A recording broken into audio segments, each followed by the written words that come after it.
Pemirsa, 2 pekan lagi pendaftaran Capres dan Cawapres untuk pemilu 2024 dibuka. Namun teka-teki siapa Capres dan Cawapres yang telah dinanti-nanti publik belum semuanya terbuka.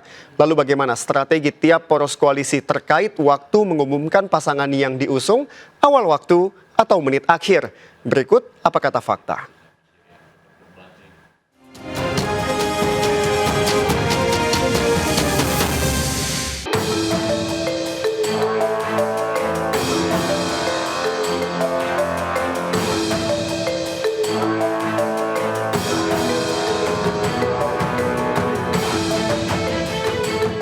Pendaftaran Capres dan Cawapres tinggal 2 minggu lagi.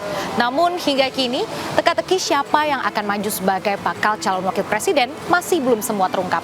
Lalu, apa kata fakta?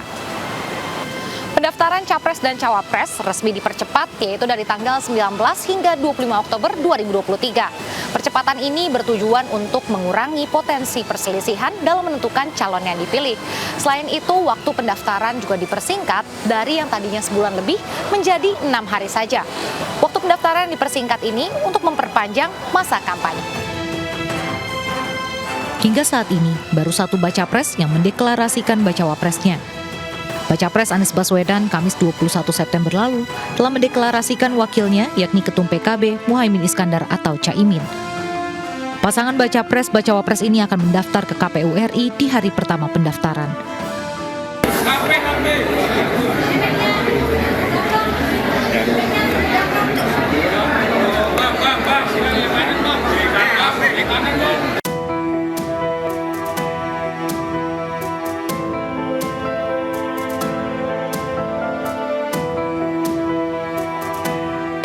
Langkah Koalisi Perubahan memilih Caimin sebagai Bacawapres berdampak pada hengkangnya Partai Demokrat dari koalisi.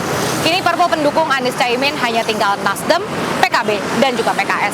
Pemilihan Caimin digadang-gadang untuk memperkuat suara di Jawa Timur.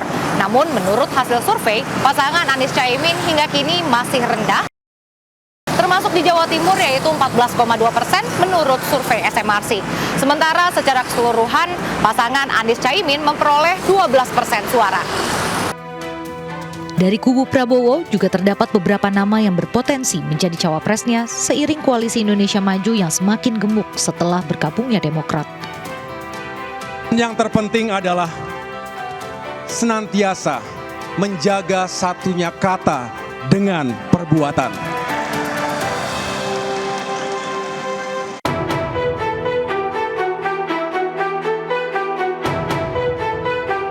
Terdapat beberapa nama yang disebut akan mendampingi Prabowo Subianto. Menurut survei indikator politik, Menteri BUMN Erick Thohir menempati posisi teratas dengan 25,8%. Lalu disusul dengan putra sulung Presiden Joko Widodo, Gibran Rakabuming Raka dengan 14,1%. Lalu selanjutnya ada Gubernur Jawa Timur Hovifah Indar Parawansa dengan 5,1% dan Ketua Umum Golkar Erlangga Hartarto dengan 4,8%.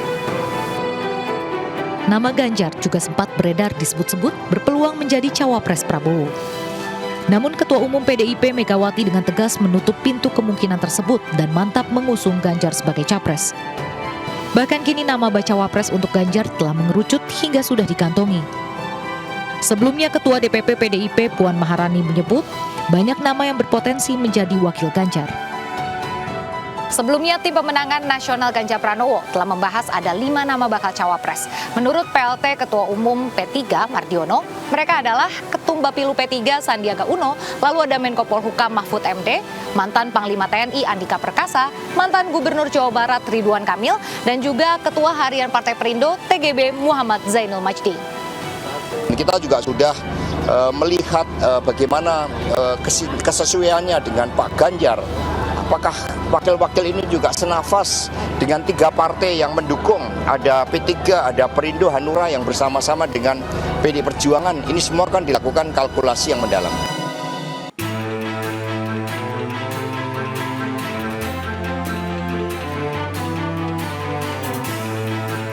Kapan sih Mas waktu yang ideal untuk menentukan cawapres? Kalau ditetapkan jauh-jauh hari sebelum pendaftaran, tentu kan ada efek positifnya supaya masyarakat bisa mengetahui secara lebih awal dan bisa memberikan masukan termasuk profiling terhadap calon wakil presiden. Tetapi yang kita lihat sekarang ini kan sepertinya ada skenario bagaimana menetapkan dan mengumumkan calon wakil presiden di momentum last minute kan. Sampai hari ini kan di porosnya Pak Prabowo dan porosnya Pak Ganjar kan belum ada pengumuman secara resmi siapa cawapresnya. Inilah yang menimbulkan spekulasi bahwa memang kecenderungannya calon wakil presiden ini akan diumumkan di saat last minute sebagaimana di pemilu 2019 yang lalu. Apa kelebihan dan kekurangan untuk menentukan cawapres lebih dulu seperti Anies dan juga Caimin? Kita mesti harus objektif melihatnya bahwa kenapa kemudian pasangan Pak Anies ini cepat mengumumkan cawapresnya ke masyarakat, karena memang Pak Anies dan Caimin ini adalah satu-satunya pasangan calon presiden dan calon wakil presiden yang paling tidak punya beban pemenangan.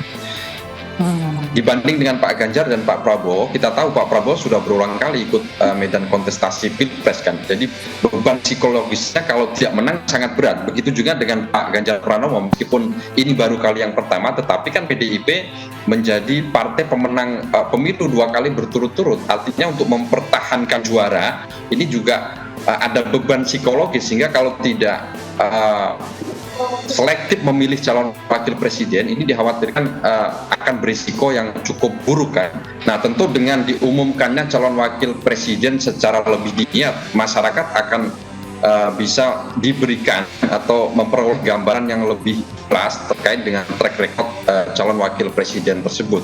Nah saya kira akan lebih baik kalau paling tidak katakanlah 1 minggu lah sebelum masa pendaftaran capres-cawapres dimulai, ini semua poros sudah bisa mengumumkan calon wakil presidennya. Lalu apa kelebihan dan juga kekurangannya jika menentukan cawapres di last minute?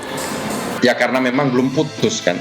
Tetapi kalau kita lihat dari perspektif kinerja demokrasi, ya saya kira akan lebih baik kalau semua poros koalisi ini bisa mengumumkan secara lebih dini calon wakil presiden, supaya sekali lagi kontestasi Pilpres ini kan bukan hanya menjadi milik elit politik, tetapi juga menjadi milik rakyat banyak, sehingga rakyat berhak dan berkesempatan untuk melakukan profiling terhadap calon wakil presiden supaya bisa ikut memberikan masukan.